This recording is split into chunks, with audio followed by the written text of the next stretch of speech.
Hello, and welcome to the Thinking Jew podcast, where we dive deep into Torah and Judaism to uncover its hidden beauty. Come join us as we take a closer look and breathe new life into traditional Jewish ideas. And now, here's your host, Rabbi Moshe Siegel. Hello, and welcome to episode 28 of the Thinking Jew podcast. Today I want to discuss an idea that I've been thinking about over the past few days of Shavuos, but it's really an idea that's relevant to every day of the year. The primary Kabbalistic book, known as the Zohar, writes a fascinating comment regarding two great Jewish women.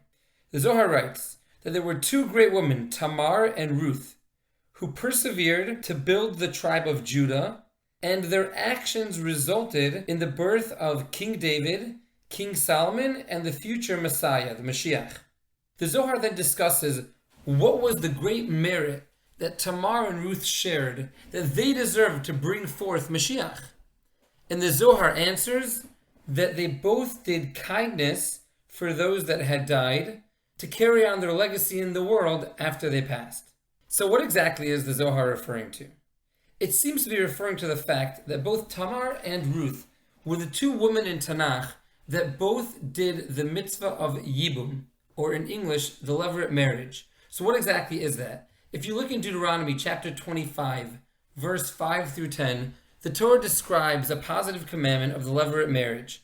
The basic concept is that if a couple is married and the husband dies without having any children, there's a mitzvah for the deceased husband's brother to marry his wife and have a child with her. In verse 6 in chapter 25, the Torah explains, "The first son that she bears shall stand in place of the dead brother, that his name may not be erased from Israel."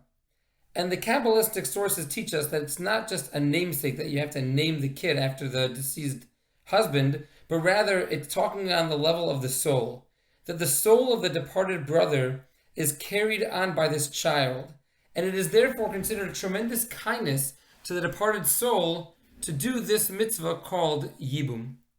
So now that we know what exactly Yibum is, who was Tamar and Ruth, what exactly did they do, and why did they uniquely merit to bring forth the seed of Mashiach, the seed of the Messiah? So the story of Tamar can be found in Genesis chapter 38. Basically, Tamar marries Er, the oldest son of Judah. Er then dies, and Tamar does Yibum, this levirate marriage, and marries her deceased husband's brother, whose name is Onan. Shortly after she marries Onan, Onan also dies. At this time, Judah no longer wants her to marry the third brother, so he sends her home and says, "I'll call for you when my youngest son is ready to marry you." After a while, Tamar realizes that Judah is not sending for her, so she sets up a trap to sleep with Judah, and eventually Judah unknowingly actually impregnates her, resulting in twin boys being born, and this is the beginning of the seed of Mashiach entering the Jewish nation. Fascinating. Second person, Ruth. Who's Ruth? So the story of Ruth is told at length in the Megillah of Ruth. She was born a non-Jew from the land of Moab, a princess. She converted and married a Jew by the name of Kilyon, who was in Moab after running away from the land of Israel with his family.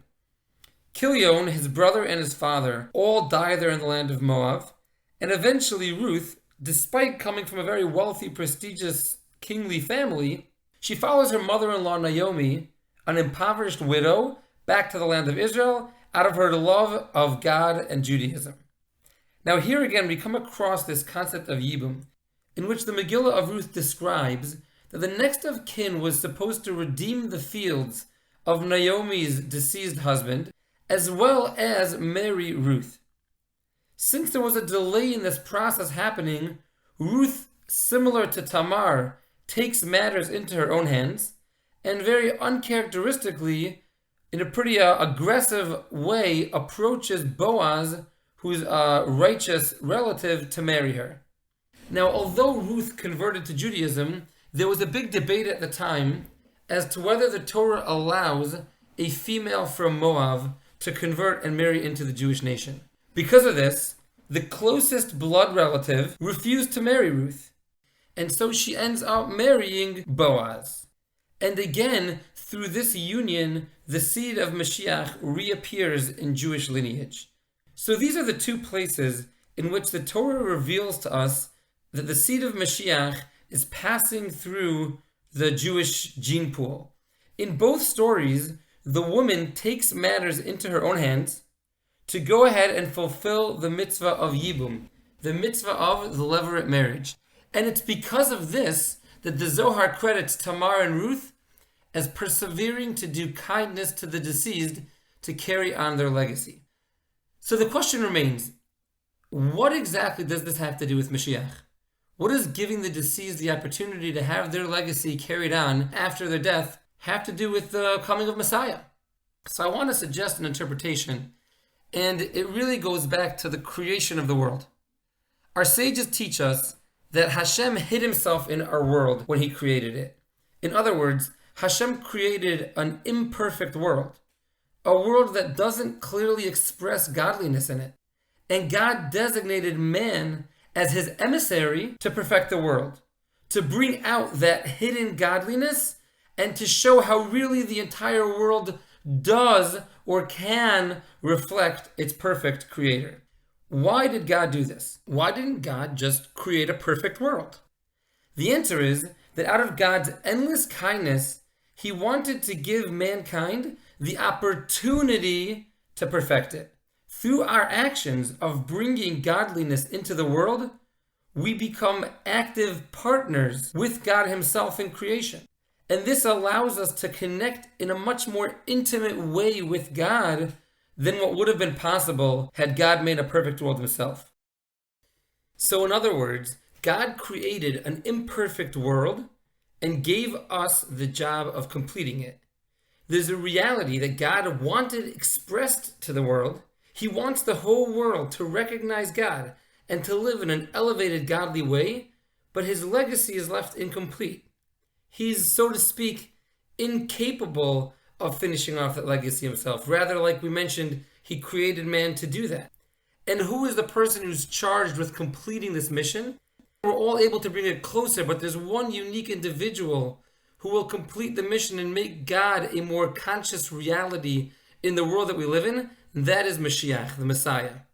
The prophets teach us that one of the primary accomplishments of the Messiah is going to be that the whole world will be full of the knowledge of God. So perhaps we could put this all together and suggest these two holy women, Tamar and Ruth, who both sacrificed a tremendous amount in order to do kindness with the deceased, as mentioned by the Zohar. They lived their lives to fulfill the legacy of someone who wasn't able to complete his legacy himself. So specifically, these women bring forth the seed of Mashiach. Death, as we know, isn't the end of the life of the soul. Death is the end of the soul's mission in this world. So Mashiach represents this exact same idea. We're similar to the husbands who, when they died, their mission in this world stopped. God also stopped his mission in this world at a certain point in time. And God also, so to speak, wasn't able to fulfill his legacy anymore. And that's where Mashiach picks it up and continues that legacy like his great-great-grandmothers before him. Like Tamar and Ruth, he proactively goes ahead to fulfill the legacy of Hashem, who didn't finish it himself, and open up the eyes of everyone in our world to higher awareness of God. I give everybody listening a blessing, myself included, that may we all continue to live this legacy. May we all continue to express more godliness in the world, and may each mitzvah that we do inch the world closer and closer to a world of Mashiach, a world in which every living being will have a deep knowledge and a deep awareness of God himself. Thank you for listening to the Thinking Jew podcast and for taking the time to study Torah and deepen your connection to Judaism. If you found value in today's episode, please leave us a rating or review and subscribe to the podcast. If you have any questions, comments, or topic requests for Rabbi Moshe, please email thethinkingjewpodcast@gmail.com or visit thethinkingjewpodcast.com.